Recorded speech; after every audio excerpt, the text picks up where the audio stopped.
Hello बच्चों, let us read this question. This question says the stoichiometric coefficient of blue perchromate in its reaction with H2SO4 is. So इस question को solve करने के लिए हमें जो की कंसेप्ट रिक्वायर्ड है वो है reaction of blue perchromate with H2SO4. So सबसे पहले अगर हम देखें कि ब्लू परक्रोमेट क्या होता है, सो जो ब्लू परक्रोमेट होता है उसका फॉर्मूला होता है CrO5. इसका जो स्ट्रक्चर होता है उसे हम बटरफ्लाई स्ट्रक्चर भी कहते हैं. अगर हम इसके स्ट्रक्चर को ड्रॉ करें तो वो कुछ इस तरीके का होता है. Cr डबल बॉन्ड O, यहाँ पे परऑक्सी बॉन्ड एंड देन यहाँ पे भी परऑक्सी बॉन्ड. अब अगर हम यहाँ पे क्रोमियम का जो ऑक्सीडेशन स्टेट है उसे फाइंड आउट करने की कोशिश करें तो वो कुछ इस तरीके से फाइंड आउट किया जा सकता है. जो यहाँ पे ऑक्सीजन है उसने 2 बॉन्ड फॉर्म किए, सो इसके पास जो ऑक्सीडेशन नंबर होगा वो होगा -2. ऐसा इसलिए क्योंकि ऑक्सीजन ज़्यादा इलेक्ट्रोनेगेटिव एटम है. अब क्योंकि ऑक्सीजन ने -2 ले लिया और नेट चार्ज तो 0 आना चाहिए, तो क्रोमियम के पास उसके कारण आ जाएगा +2. सिमिलरली अगर हम देखें यहाँ पे जो ऑक्सीजन है उनका जो ऑक्सीडेशन स्टेट है वो है -1 और यहाँ पे भी है -1.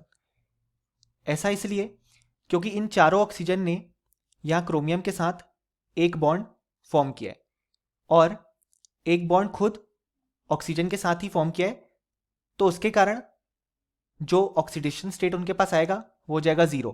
क्योंकि ऑक्सीजन ने ऑक्सीजन के साथ ही बॉन्ड बनाया तो उसके कारण ऑक्सीडेशन स्टेट का जो एडिशन होगा वो होगा 0. जो -1 सिर्फ आया वो क्रोमियम के साथ जो उन्होंने एक बॉन्ड बनाया उसके कारण. लेकिन अब जो एक बॉन्ड इन चारों ऑक्सीजन ने क्रोमियम के साथ फॉर्म किया उसके कारण जो क्रोमियम का ऑक्सीडेशन स्टेट इंक्रीज होगा वो होगा 4 × +1. क्योंकि ऑक्सीजन ज़्यादा इलेक्ट्रोनेगेटिव है तो हमने उसको -1 ऑक्सीडेशन स्टेट दे दिया. अब अगर हम इसे ऐड करें तो जो क्रोमियम का ऑक्सीडेशन स्टेट है वो है +6. सो ये है CrO5 में क्रोमियम का करेक्ट ऑक्सीडेशन स्टेट.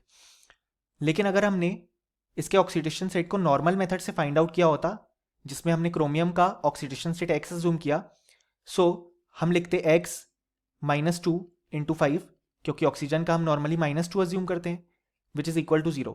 सो x की वैल्यू आ जाती +10 जो कि इनकरेक्ट है क्योंकि क्रोमियम कभी इतना ऑक्सीडेशन स्टेट शो ही नहीं कर सकता.